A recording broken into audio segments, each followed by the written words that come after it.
Most adults over 60 ignore this warning sign until it's too late. It starts so subtly that you might not even notice it. Perhaps the television volume is creeping up just a few notches higher than it used to be. Maybe you find yourself asking a friend to repeat themselves at a busy restaurant. You might blame it on the background noise or a mumbled conversation. But this is often the brain's first signal that your ears are struggling to process sound. What many seniors don't realize is that untreated hearing loss is not just about missing words. It is a profound neurological shift that affects your brain's architecture. Today, we are going to explore why this happens, how to identify the early markers, and why taking action today could be the single most important decision for your long-term cognitive health. Let us begin by looking at the biology behind the silence. Your ear is a marvel of engineering. A complex system of delicate hairs and nerves designed to translate vibrations into the stories of your life. When these structures age, the clarity of sound begins to diminish. Yet the real danger lies in what happens when the brain stops receiving those signals. We will move step by step through the mechanics of hearing and why the brain eventually forgets how to process high-frequency sounds, a phenomenon that can lead to social isolation if left unchecked. You might think this is just a natural part of getting older, but science has a different perspective on how we can maintain connection. The process of hearing begins with the outer ear, which acts as a funnel, directing sound waves down to your eardrum. Behind this membrane, 3 tiny bones amplify these vibrations, sending them deep into the inner ear, specifically to the cochlea. Inside this snail-shaped structure are thousands of microscopic hair cells. Think of these cells as a vibrant field of wheat, catching the wind of sound waves. As we age, these tiny hair cells begin to thin out. They do not grow back, and they cannot be surgically replaced. This is known as sensorineural hearing loss, the most common form in seniors. But here is the critical part.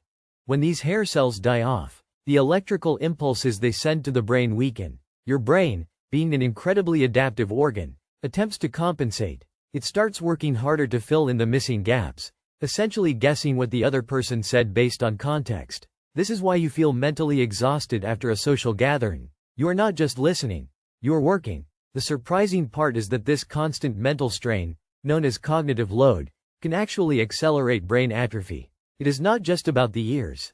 It is about the fuel your brain is burning just to keep up with a conversation. This leads us to ask, how can you tell if your hearing is actually changing, or if it is just a momentary lapse in attention? The indicators are often hidden in plain sight. Let's look at the symptoms that often slip through the cracks of daily life. The first sign is rarely silence. It is, ironically, the sound of other people sounding like they are mumbling. You might find yourself thinking that everyone has started speaking less clearly. The truth is, high-frequency consonant sounds, like S, F, T, and H, are the first to disappear. These are the sounds that give speech its crispness. When they vanish, the brain receives a jumble of low-frequency vowels, leaving you to guess the rest. Another common indicator is the difficulty of hearing in groups.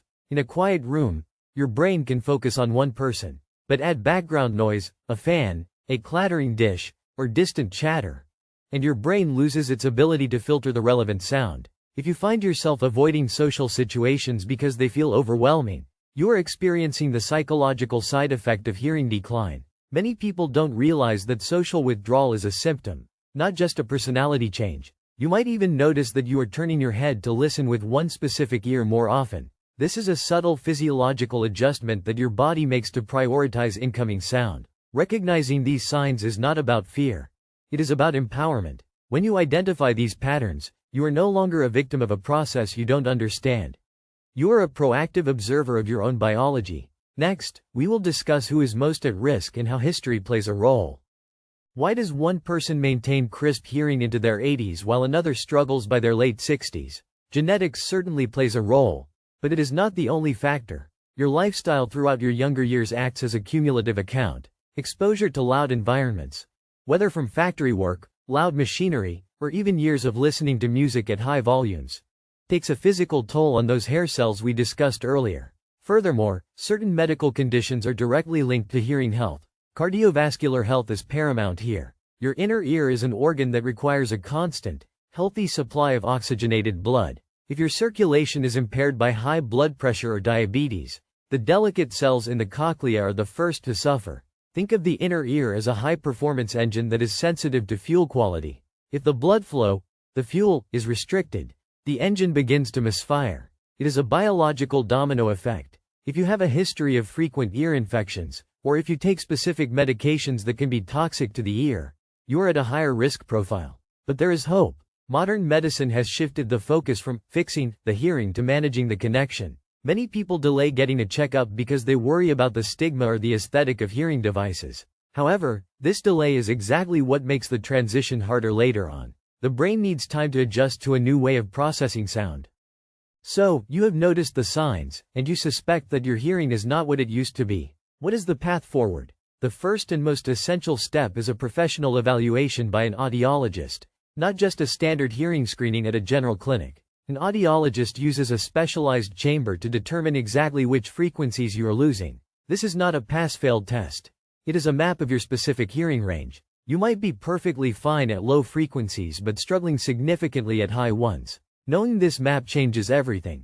Many seniors are shocked when they see their results, realizing how much of the world they have been missing. Once you have this baseline, the conversation about amplification begins. Many people hold onto an outdated view of hearing devices.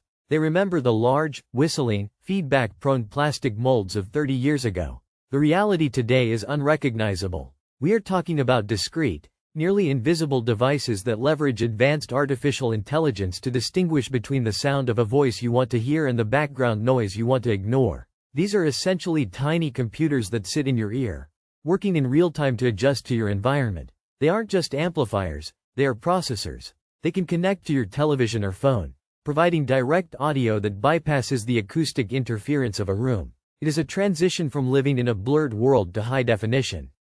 Let's address the elephant in the room. The hesitation to wear a device. There is a common fear that wearing a hearing aid will make you look old or impaired. But consider the alternative. When you cannot engage in conversations, you start to recede. You participate less in dinner table jokes. You stop asking questions at the bank or the pharmacy. You become a silent observer in your own life.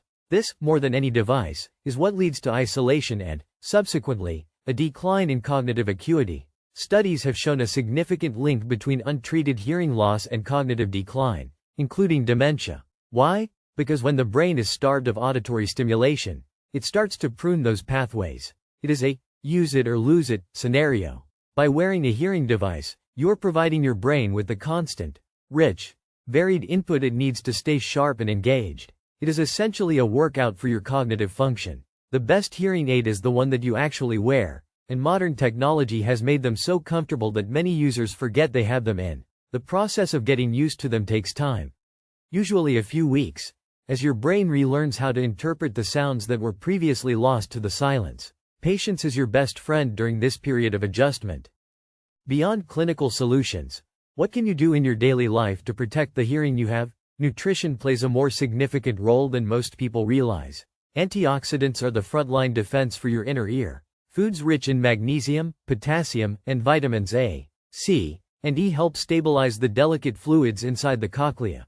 Think of these nutrients as the armor for your auditory system. Green leafy vegetables, bananas, nuts, and fish rich in omega-3 fatty acids are excellent additions to your diet. These nutrients promote healthy blood flow, ensuring that even the smallest capillaries, like those in your inner ear, receive the nutrients they need.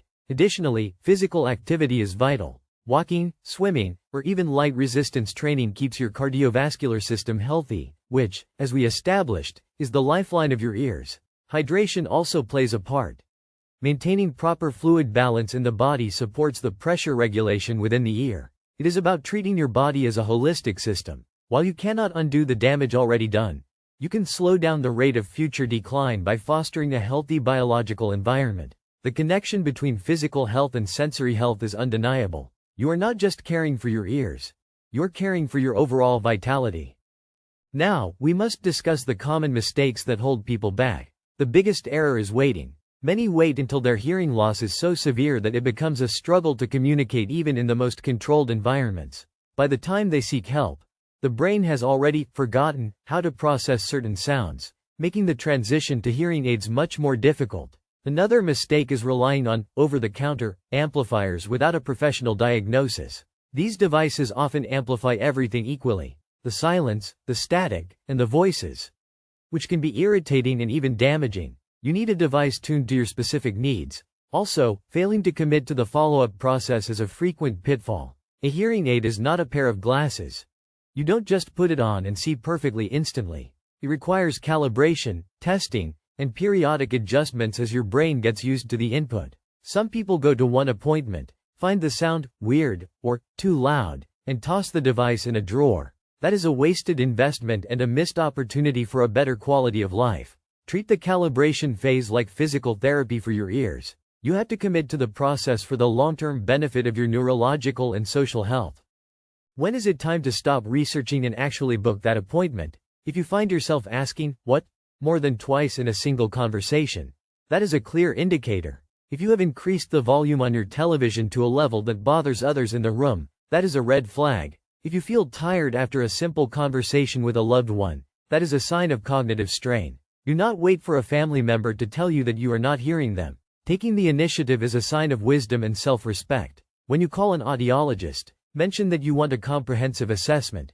Be prepared to share your history, including any medications you take or past exposure to loud noises. This helps the professional create a complete picture. Do not be intimidated by the terminology. An audiologist's job is to translate these complex scientific findings into a plan of action that you can follow. They should listen to your lifestyle needs.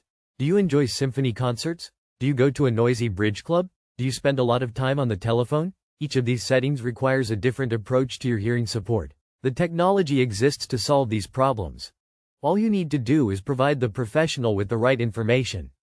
As we wrap up this portion of our discussion, remember that your hearing is the bridge to the people and the world you love. It connects you to the laughter of grandchildren, the nuances of your favorite music, and the ease of a meaningful conversation. It is the primary tool for maintaining your independence. Many people fear the label of hearing loss, but there is no shame in utilizing technology to enhance your natural abilities. Just as we use glasses to see the beauty of a sunset or comfortable shoes to walk through a park, we use hearing devices to participate fully in the human experience. The brain is remarkably resilient. Even after years of decline, it can learn to interpret sound again, provided it is given the right, clear signals. The shift from silence to clarity can be transformative, often resulting in a boost in mood, energy, and social confidence. You are not losing your independence by using a device. You are reclaiming it. You are choosing to stay active, to stay informed, and to stay connected. The world is full of sounds, and you deserve to hear every one of them with the clarity they deserve.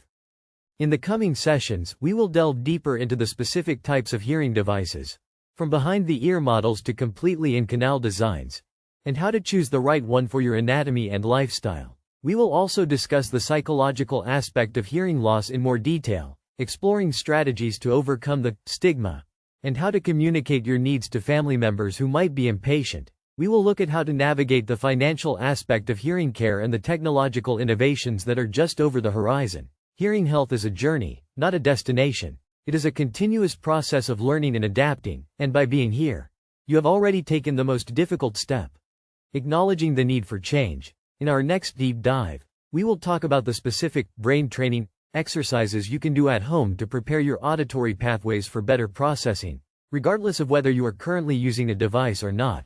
This is about total auditory fitness. To conclude this initial guide, consider this your call to action. The science is clear.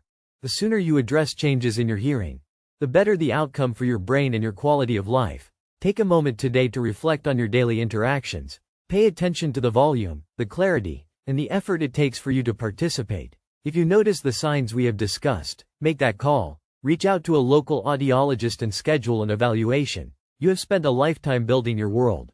Don't let a loss of sound quiet the life you have worked so hard to create. You are the architect of your experience, and every sound, every word, and every whisper adds to the richness of your narrative. Thank you for your time and your commitment to your own health. Stay curious, stay proactive, and stay connected. We will continue this journey in the next installment, where we will break down the exact questions you should ask your doctor to ensure you get the absolute best care available.